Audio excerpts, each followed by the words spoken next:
Hello everybody and welcome back to the channel. Today I thought we would look at Guard Infantry and how they operated in history and how they are represented on the tabletop in black powder.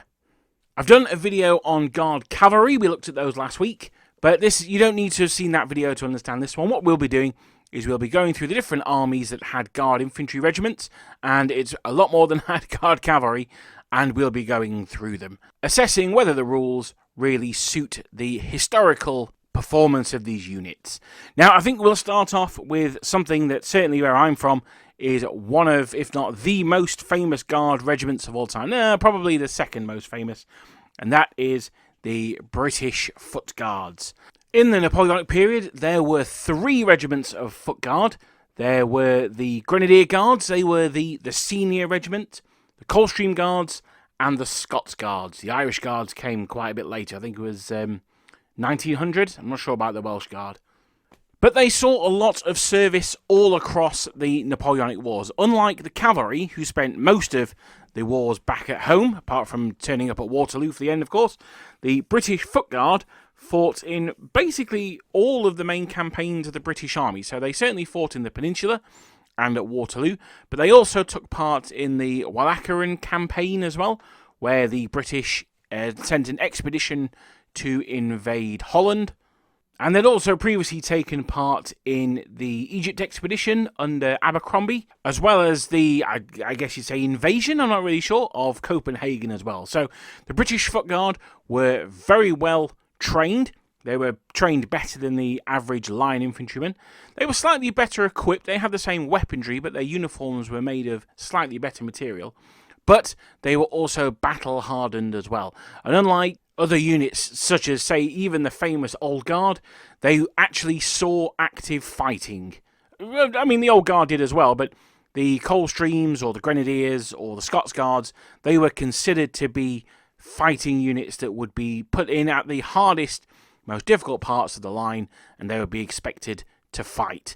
No more is this more famous than at the Chateau de Hougomont at Waterloo, where the Coldstream Guards, particularly the light company of the Coldstream Guards, held out basically the whole day against an entire corps of French troops. Now, I should say that I had some help from the Nassau, because I know there'll be people out there who whinge if I don't, but let's be honest, it was the Coldstream Guards that held Hougomont. So let's see what their rules are in black powder. Now, I'm looking at Albion Triumphant Volume 2 on page 32 for this, and they are basically a regular British unit. They are unit type Guard Infantry, regular infantry. They are armed with smoothbore muskets. They have a hand-to-hand of 7, a shooting of 4, morale 3, stamina 4, and the special rules they get are reliable and elite 3+. Now, the elite special rule is a very, very strong one. It allows a unit that is disordered to roll a dice, and then on whatever the elite number is, then they can ignore the disorder, then they get rid of the disorder. So in this case, it would be on a 3+. This is rolled at the start of the turn, and that means that they can perform as normal for the next turn. So that's good. So looking at their saving throw, they have a morale of 3+. Now, this is really important because it's quite easy for the French to get a 3+ save. You put them in column of attack, and many of you, Clive, if you're listening, you'll know this for certain, that I don't think there's many reasons why you wouldn't be in column of attack. So 3+ is, pretty standard for the French, but they only get to shoot once. For the British, the British Foot Guard, they get the benefit of that. They get the 3+ save, but they get that in line. And this is doubly important because we see they have 4 shots. Now, 4 shots is good. What's better than 4 shots is 5 shots. And that's what they get because they have, as one of their British Army special rules, first fire. And that means that they get an extra dice the first time they open fire. They also come with the steady line special rule, which is a British special rule. And that means that they can either fire at a normal closing fire, or they can fire their volley and then counter charging in the following phase. Now, I would say if you've not fired yet, having that 5th dice could actually be quite handy when you're hitting on a 2+, but I would suggest that you're almost always better off doing the countercharge. And this is where we come to the final stat for the British Guard. They have a hand-to-hand value of 7. Now, 7's okay, it's not bad. It's obviously one more than most line regiments have, so it's good there. But it's not absolutely incredible. It's not going to blow your socks off. It doesn't turn them into a melee powerhouse. And there's nothing wrong with that. The British Guard were known to be able to hold their own in combat, but they weren't exactly the absolute murder machines that you might expect from some other guard, and we'll come on to those guys later, I'm sure. So overall, the British Foot Guard are what you would expect them to be. They are one step up from the British line, which I think is absolutely fair enough. They've got the extra saving throw, they've got the extra shot, they've got the extra hand-to-hand value. I don't think they're particularly overpowered, but what I like about them is that because of their use in history, because they were used in the line of battle, I think they're very easy to get into your army. Now, that said, they did operate in their own guards division, of course, but that doesn't really matter. I think you can still put them in with your army, and I think the army list reflects that as well. I think you can have guards inside just a regular army, and yes, I think that's pretty good. One thing that I would say is I obviously talk about these black powder related rules. If you don't play black powder, I know a lot of my audience don't, how are guard treated in your set of rules? How do you differentiate guard from one to another? A lot of sets of rules will use class ratings, so you'll have A class will be guard, B class regulars, C class, poor regulars, and so on and so forth. How does it work in your games? Now, I should say before we move on from the British, they do have reliable, which means they are +1 to be commanded. So that's good. It gives them that +1. Obviously, though, you either want them to be ordered separately, or if they're ordered as part of a brigade, you probably want all of those units to have that special rule. Otherwise, they're just going to run off on their own.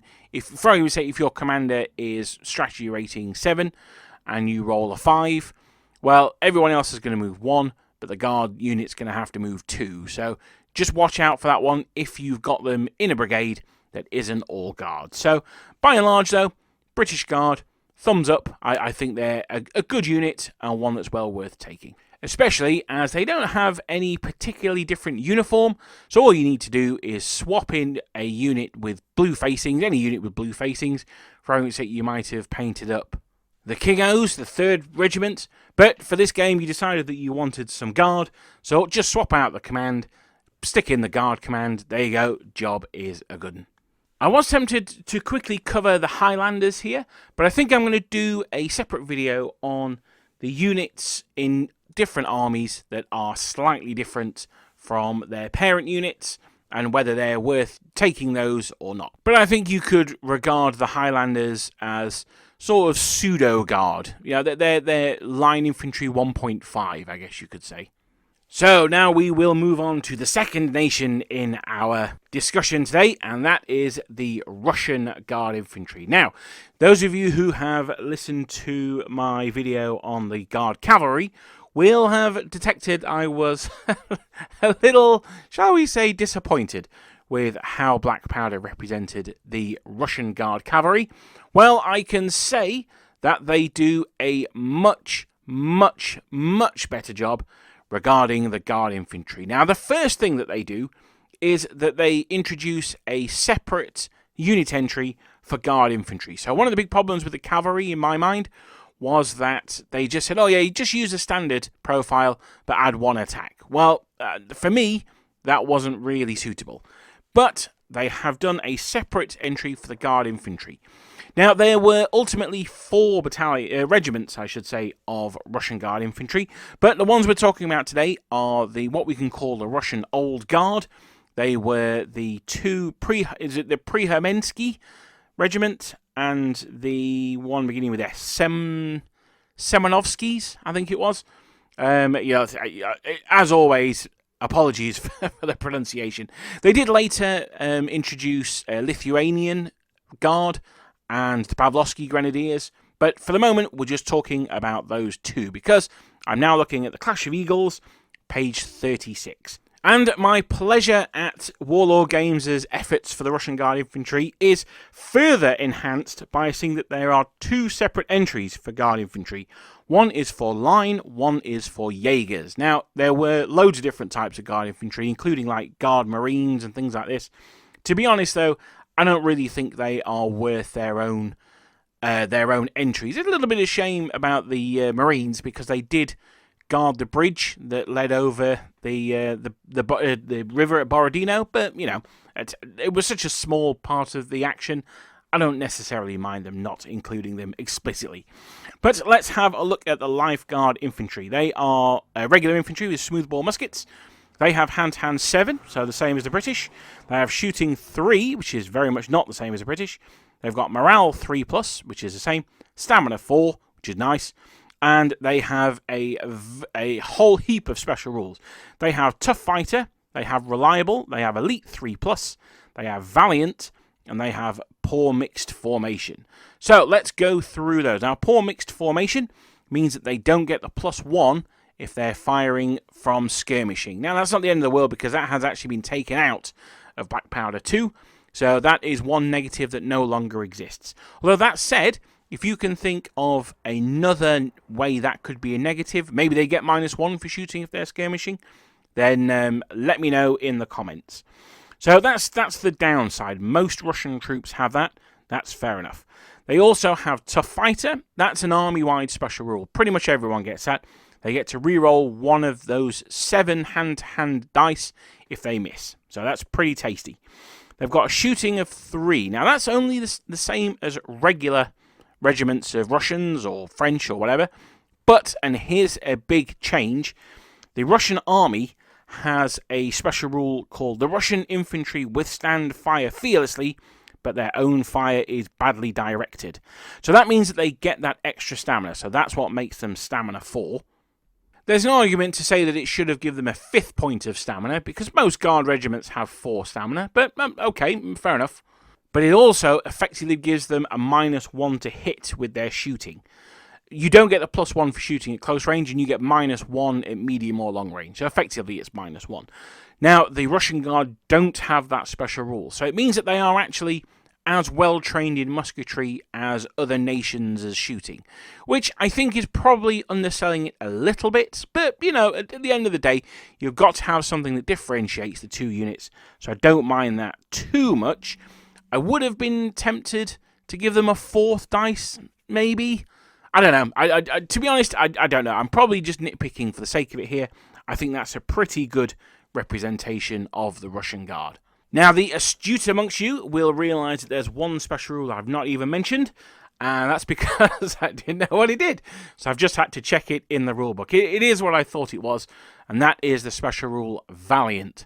Now, this is an incredible special rule. And it's incredible, particularly so, on Russian Guard, and that is for several reasons. So let's look at what the rule does first. Well, it allows you to re-roll the first failed break test. Now, there's a little bit of ambiguity. What does failed mean? Now, I would suggest that it means anything that causes you to fall back or explode. So a 6 or less, basically. And it says you can re-roll it, so you don't necessarily have to. But so if, say, you fall back 1 move, you know, well, okay, it's not too bad. But then you've lost the re-roll. You don't get to keep it for later. But it does mean that you're less likely to roll that 4 and just explode because a battalion in front of you has run away. This is absolutely massive, particularly when you've got that 4th point of stamina. So the enemy have had to really inflict the casualties on you, and then, you know, you might be at -1, -2, because, you know, let's say you go into combat, you've taken a couple of casualties already. They manage to get 3 or 4 casualties past that 3+ save. And then you roll your dice, you roll maybe a 5 or a 6, you roll it again, you get a 9, you stand. Now, one of the things with the Russians as well is that they can effectively form column of attack, which gives them +1 to their save. This is something that the British Guard really don't benefit from, something that the Russian, and we'll come on to the French Guard later, absolutely do. Stack those saves. If you can get that +1 save, you get down to a 2+ save, suddenly your Guard regiment is phenomenal. It's got 4 stamina with a 2+ save. That means that there's no armor penetration or anything like that in Black Powder. The cannons do, but apart from that, there's no armor pen. So even against a regiment of Kraziers to the front, they're not doing too bad. Actually, I think they have a minus their saves then as well. But by and large, you're going to be okay. If you've got 4 stamina and only 1 in 6 hits is going to cause a casualty, that means in order to shake you, the opponent's going to need to do 24 hits on you. Given that you usually hit on 4s, let's be generous, let's say you're hitting on 3s, that means that you have to do 36 attacks in order to get that battalion to be shaken. That's only a single battalion. You should be running 4 battalions. You could even potentially run up to 8. It's a really, really good special rule because it means that they're more likely to stay in the fight. And as Russians, that's desperately what you need. Now, something else that is going to be very good for them is the reliable special rule. That's giving them the +1 to their command. When you're in a Russian army, your command is usually quite low. Now, with the British, it's interesting. They get +1 to their command. The best way to use the British really is defensively. Now, the Russians you can use either aggressively or defensively. I tend to believe they're best almost like the First World War Germans. You want to run them forward and then let the enemy come at you while you're on their ground. That's how I think they perform best, although my track record with Russians might disagree with that. But that's for me how I think they perform best. And that reliable just allows you to keep on doing that, as does the Elite 3+. So a very, very strong unit. They do suffer a minus, poor mixed formation, but you're hardly ever going to use that. If it knocks a couple of points off the final score of the unit, then that's absolutely fine. We've got a 2nd Foot Guard Regiment, which is the Guard Jaeger. Now, they also have reliable. They have only Elite 4+. That's 1 less than the infantry, than the Guard, Life Guard infantry. They've got rifle mixed formation, light infantry, mixed formation, infantry, skirmish, sharpshooter. So they have a hand-to-hand value of 6, shooting 3+, morale 3, same as the Guard Infantry, and Stamina 4. Again, an absolutely phenomenal unit. Very much like Borodino, this would be an excellent unit to have in some hard cover. Don't fall asleep because you've had too much vodka and forget to lay out the sentries, as genuinely happened at Borodino. But no, you stick these guys in some woods, and they're plinking away with their rifles. They've got sharpshooter, so they're re-rolling a miss. An absolutely fantastic unit. Again, they've got that 2+ save. They're going to be in cover, so, well, they'd have a 2+ save for being in cover.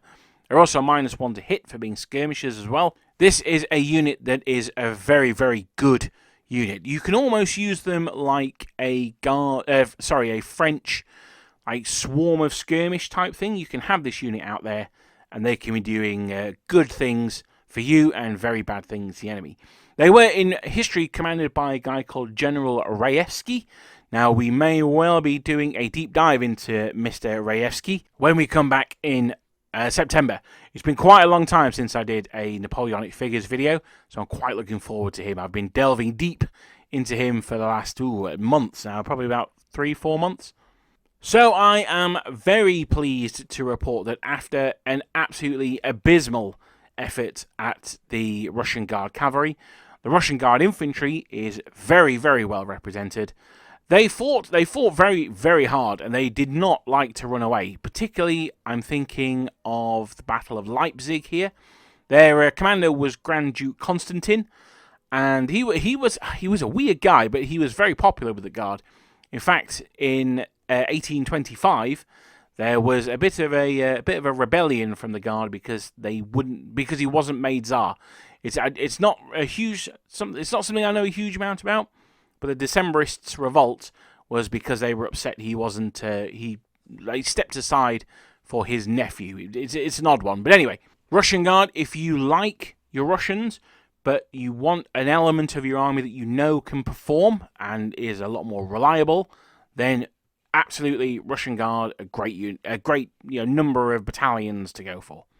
So next up, we are going to look at. I'm going to do this a little bit of a weird way, and I hope you'll understand why. We're going to start off by looking at the Guard of the Kingdom of Naples, then we'll move on to the Guard of the various German states, and then we'll look at the Italian Guard. Now, the reason I'm doing the Italian Guard last, it makes sense to do them with the Neapolitans, but I hope all will become clear later on. So, looking at the Neapolitan Guard Infantry, now these guys were to guard the core, as it were, guard the body of their King Marshal Murat, and the Neapolitans were considered pretty poor troops. Looking at their guard, they have a hand-to-hand of 6, shooting 3, morale 4, stamina 3, and are unreliable. Now, these sound like very, very unpromising stats.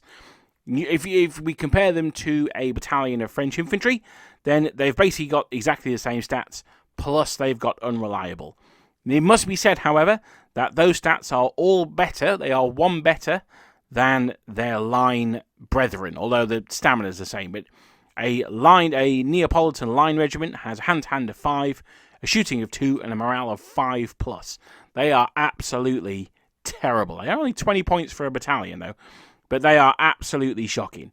So, what do the Neapolitan Guard give us? Well, not much. If you are commanding a Neapolitan army, then first of all, God bless you. It's you've taken on a tough job there, so congratulations for that. But the secondary thing is they allow you to have a battalion that can probably perform as you would expect. Everything else I would expect to perform very, very poorly. But the Guard, you can probably just about expect them to maybe hold the line for a bit. To be honest, it's difficult to recommend them. I would say that they are very cheap in points, but you may as well just get yourself some line infantry than use them. If you are playing Neapolitans, then they're obviously going to be the best troops you've got. You don't have any Guard cavalry, so that's fine. I wouldn't expect a huge amount from them, though. The best thing to do is probably stick them in a village and just let them hold that and forget about them, basically. Unreliable means that you don't really want to be trusting them to attack anywhere. So having them as a defensive unit, it puts some muskets on the table. And they're not very... If you're playing a points match, then they're not very expensive in point. Okay, so we are now going north into the forests of Germany, much like those Neapolitans would have done in 0 AD. But I don't know what that link there is. But we are going to look at the German states. Now, there are several of these that have Garde zu Fuss, and they would be the Saxon. They had a foot guard, the Württembergers did, and the Westphalians did as well. There were other nations that would have had Guard infantry, but they either didn't send them or they didn't have very many of them. There are rules for Hessian Guard infantry, who any American War of Independence players out there will know all about, I'm sure. But we'll cover all the rest of them by using the Hessian stats. So we start off with my favourite of all these, and they are actually some of my favourite miniatures in all of the Napoleonic manufacturers. I'm certain, I haven't done the images for this yet, but I'm absolutely certain that I'll put a picture of these up. They are from Black Hussar Miniatures, and they look absolutely fantastic. But anyway, they look good, but can they fight? Oh yes. Oh yes, they can. So we have the unit, this is on page 79 of A Clash of Eagles, the Liebe Grenadier Guard Infantry, so Lifeguard Infantry basically.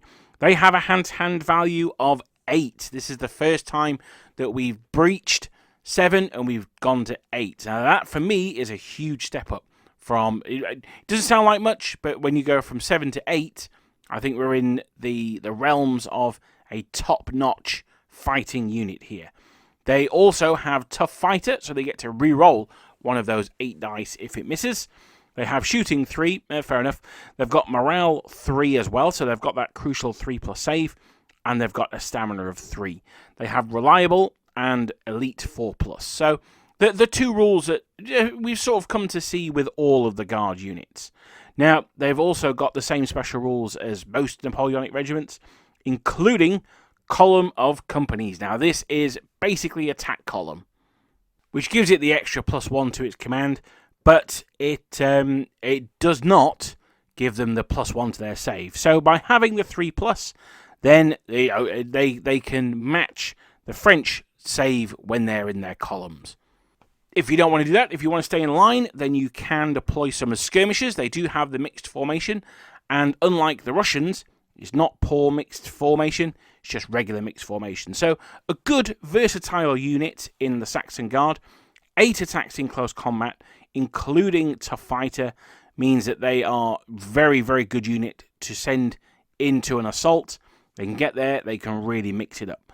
One of the things that you don't really want to be doing is attacking an area that limits their attacks. So you don't really want to be putting them into necessarily built up areas, things like that. You want to use those 8 dice, you want to try and make the most of it. And I'm going to say it again, an absolutely fantastic looking regiment. Speaking of 8 attack dice, we're then going to move on to the Westphalian Guard Infantry. They also have 8 dice to attack, but they come with 4 shooting dice. A morale of 4+, and a stamina of 4, with reliable elite 4+, but they've got another rule here, and that is large. It sounds like they've got really nice stats. That's because they are a large regiment.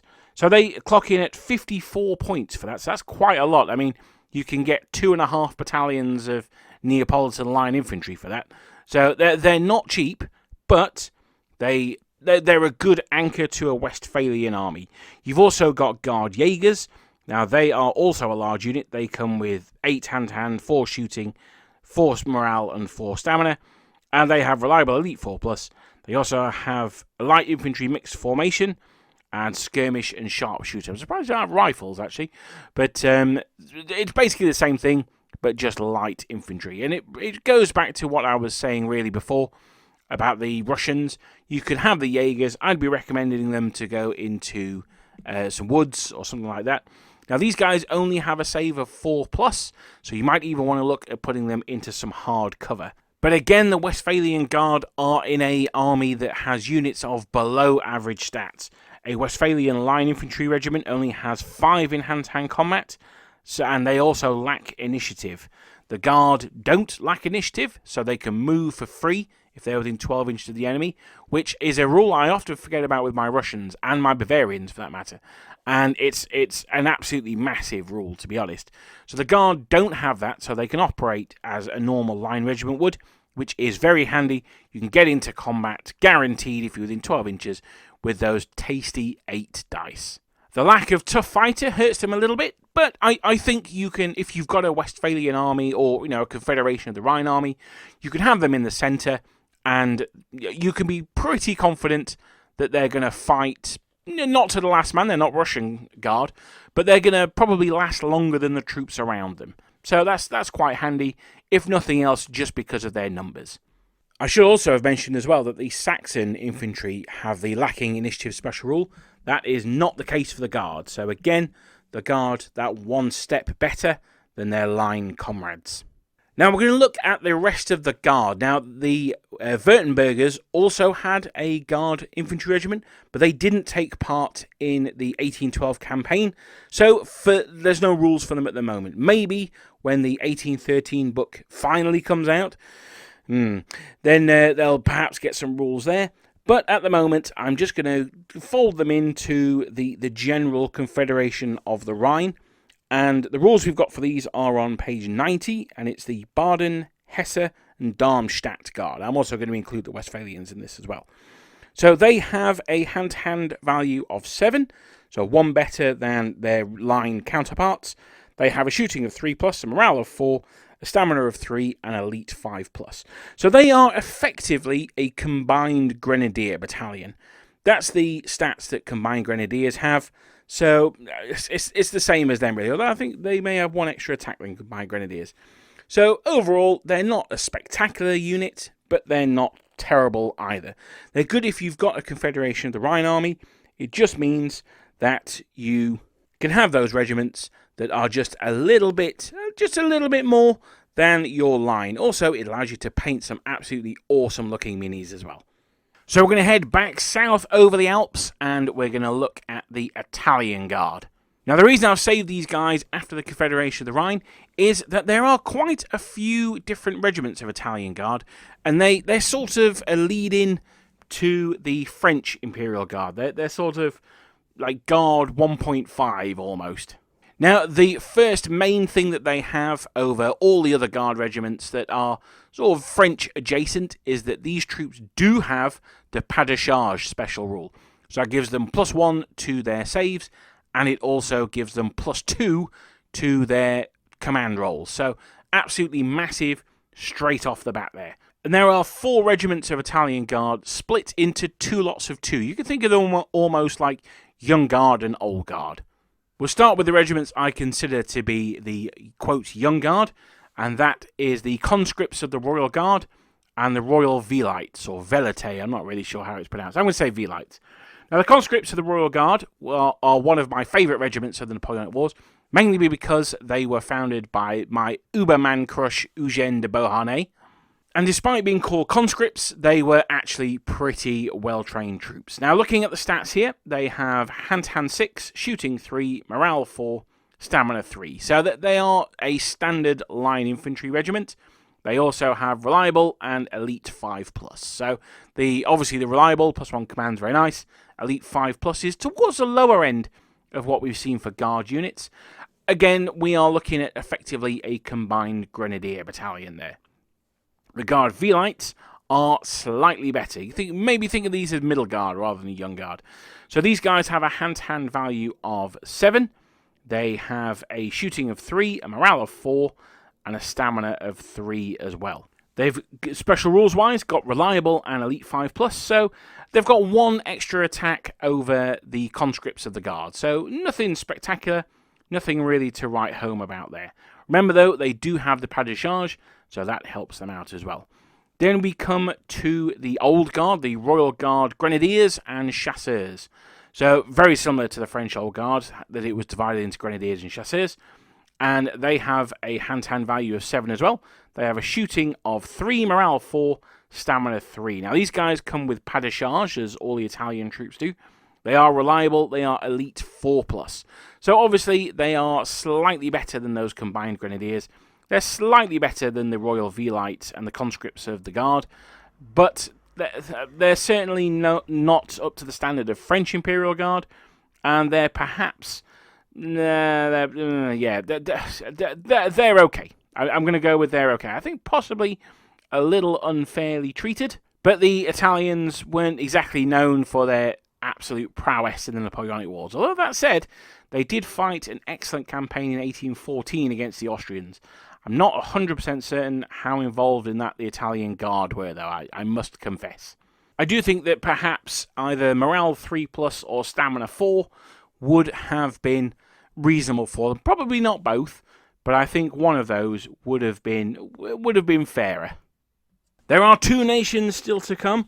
We have the French, who have been conspicuously absent from their review, and we have the Spanish. Now, the Spanish Guard can be found on page 55 of Albion Triumphant Volume 1, and they are not great. They're basically the same as the Neapolitan Guard. So they've got hand-to-hand 6, shooting 3, morale 4, stamina 3, and elite 5+. Now, they don't have reliable. This is the first Guard regiment to not have reliable, but they are much better than their Spanish companions. So a regular Spanish regiment has hand-to-hand 5, 2 shooting, has a morale 5+, and is both wavering and unreliable. So the Spanish Guard really are a step up from them. So I mean, they're not good. Don't get me wrong. They're certainly not going to steamroll all before them. But if you've got a Spanish army, then you're in it for the challenge. So I don't mind anyway. But no, the Spanish Guard are one of those units that if you've played another army, then you'll probably want to use the Guard as your sort of the guys who can get stuff done. Whether they actually will or not is a different matter, but they're the most likely to be able to do it. Having a quick look at the points. Now, I know a lot of people don't really use the points, but they are 40 points, which is, I mean, it's not nothing. So they're quite expensive for that, but if you're Spanish, your access to decent regiments is quite limited. So I guess you're going to have to take what you can get, I suppose. So now we get to it. I can't put it off anymore. We've had a tour of Europe from the cold, windswept islands of Britain down to the sunny Mediterranean, Spain, Italy, Naples, up to the frozen wastes of Russia. and the dark forests of Germany, we have not approached probably the most iconic of all Guard units, possibly even the most iconic regiment of the Napoleonic Wars, because now it's time to talk about the French Guard. Now, just as much as I'm sure you guys were excited to hear about the French Guard, the team at Warlord have put that much effort into their tabletop rules. Now, I've done extensive videos on the French Imperial Guard, so I'm not going to go into it too much here, but we've got 3 levels of Guard. We've got Young Guard, we've got Middle Guard, and we've got Old Guard. And the stats increase the older you get, which is historically... But let's start with the Young Guard. Now, the Young Guard are pretty good. They have reliable Elite 5+, that's what we've come to expect, and a pas de charge, of course. This gives them the extra save when they're in their column of attack, and it also gives them extra command bonuses as well. Combine that with reliable, and they're going to be able to 3 moves pretty much whenever you want them to, particularly if they're coming from a strategy rating 8 commander, or maybe even a 7. So pretty strong there. They've got 7 attacks in close combat, 3 shooting. They've got morale 4, now that's going to be important in a bit, and they've got stamina 3 as well. Now, I would say that does them a little bit dirty. I think they should probably have morale 3, maybe? Possibly, you know me, I love my tough fighter.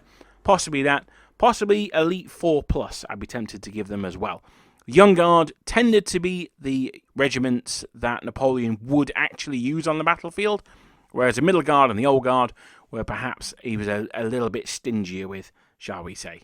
This meant that they would have excellent actual battlefield experience, in a way, a recent battlefield experience, in a way that the Middle Guard and the Old Guard might not quite have. Now, looking at the Middle Guard, they also have 7 hand-to-hand attacks, but they have a 4th dice when it comes to shooting. Now, I don't regularly use my French to shoot. It's nice to have, but you're probably paying points for it that you don't necessarily need to. Although, looking at the difference in points, you're probably best off going with Middle Guard, to be honest.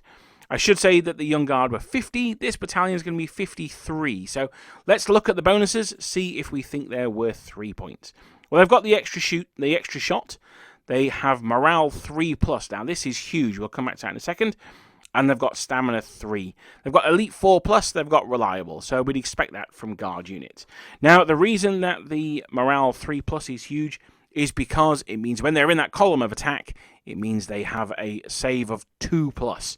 I cannot overemphasize how powerful a save of 2+ is.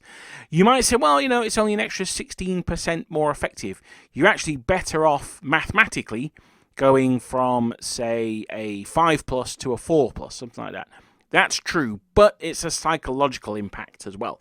It's seeing that Austrian line battalion unload into your Middle Guard, and they go, okay, no casualties. Oh no, that's a cheeky disorder. 4+, yeah, I'm fine. Honestly, it's a psychological weapon just as much as it is a weapon on the tabletop. And that is absolutely fantastic, because that is how the Guard were used by Napoleon. He used them as a psychological weapon. So there's absolutely nothing wrong with that. I'm not sure how intended it was by the Warlord Games writers, but it absolutely works. Really, really happy with that. I think that goes really well.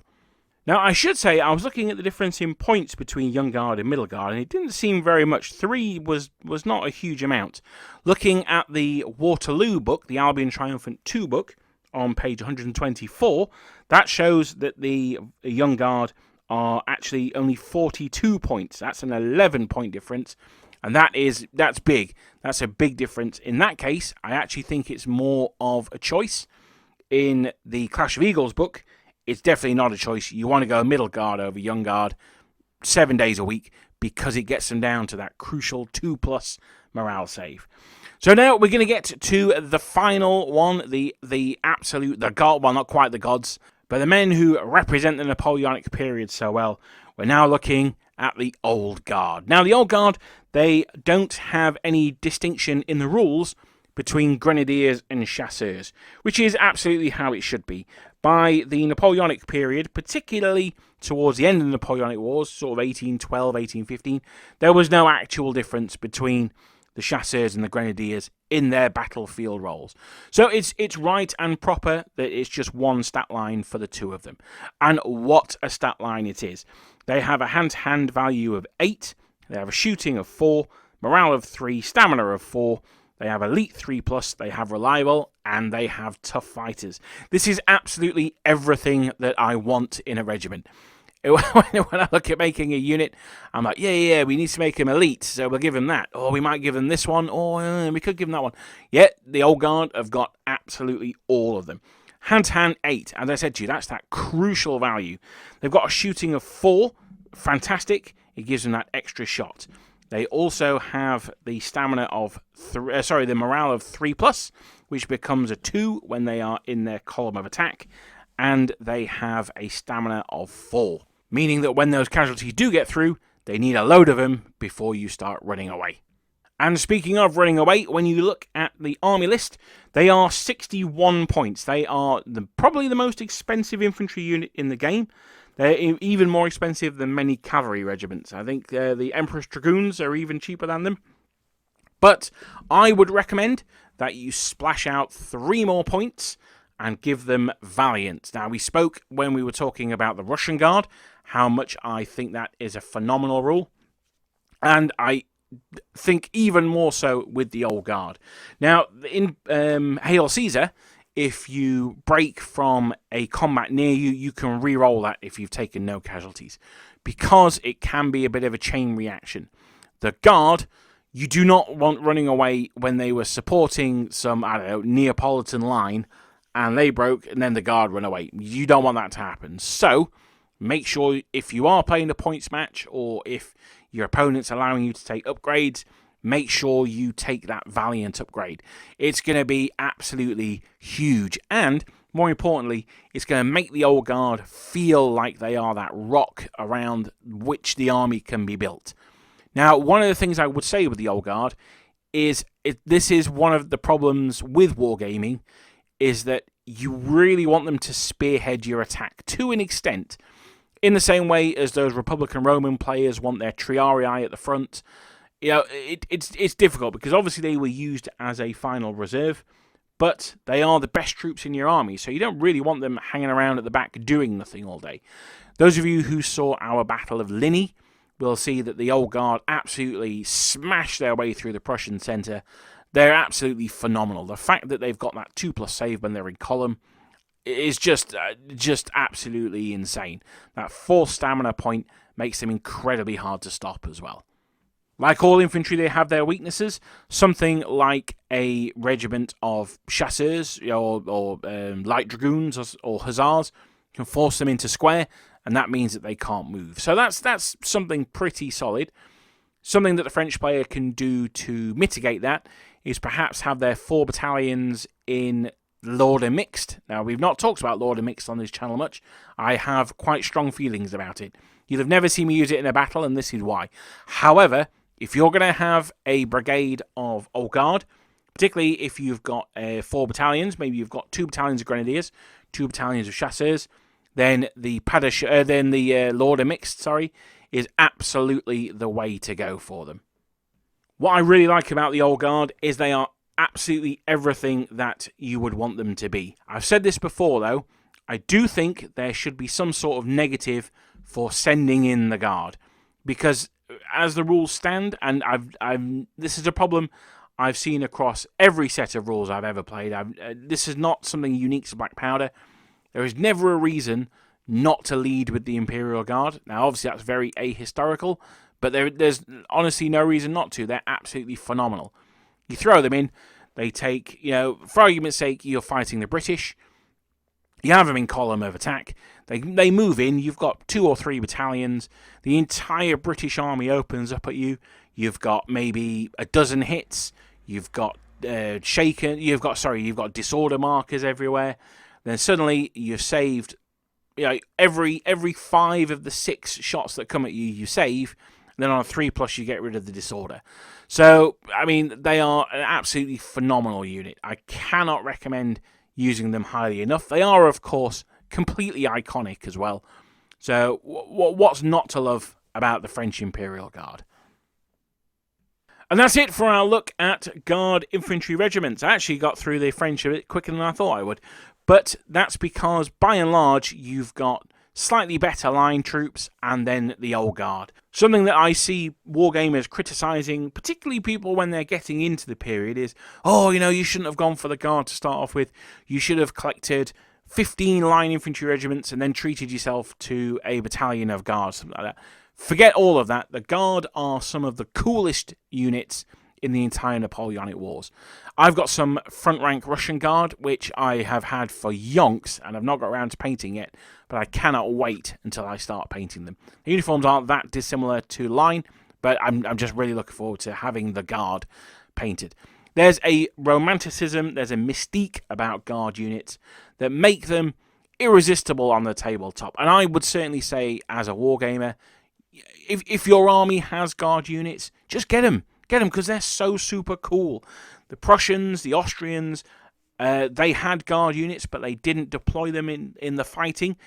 Get them. If someone makes them, get them, stick them on the tabletop. You can create rules for yourself.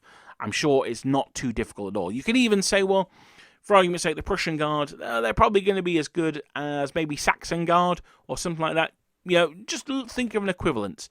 But the key is, these are units that are something a little bit different, and they often look and feel a lot better on the tabletop. My Italian Guard, for instance, I've painted them green. It was the first Napoleonic regiments I've ever painted dark green. With the bear skins on, they look absolutely awesome. I'm super pleased with them. We've seen that they pretty much all have reliable, so they want to be front and centre, leading those attacks, or if you've got the potential of having a more defensive special rule, something like Valiant, then they can be the core of the army around which everything else revolves. But I hope you've enjoyed this quick run through Napoleonic Guard infantry regiments. As I said earlier on in the video, if you don't play Black Powder, how do your rules differentiate between Guard and line regiments? And do they do it better? Do you think there's ways that they could improve? What is it that you like about those rules and their representation of the Guard? And also, who are your favourite Guard regiments? Who are your favourite foot guards? For me, I'm probably going to have to go with the Old Guard. But if we ban the Old Guard, so that's it. I'm going to ban the Old Guard. You're not allowed to say the Old Guard. Who is your second favourite regiment of foot guards? I would probably have to go with, I'm going to cheat and say Pavlovsky Grenadiers, because they eventually became in the Guard. But Russian Guard, of course, I'm going to go with Saxon Guard. The Saxon Life Guards are absolutely awesome because they look like modern British Guard. That's what I like about them. But leave your comments down below. Now, as I alluded to earlier on, I will not be making any videos over August. I probably will be carrying on with the live streams, although this Wednesday probably not. But the rest of the Wednesdays in August, I probably will. I'll be back in September, so have a good summer, and I hope to see you next time. Cheers.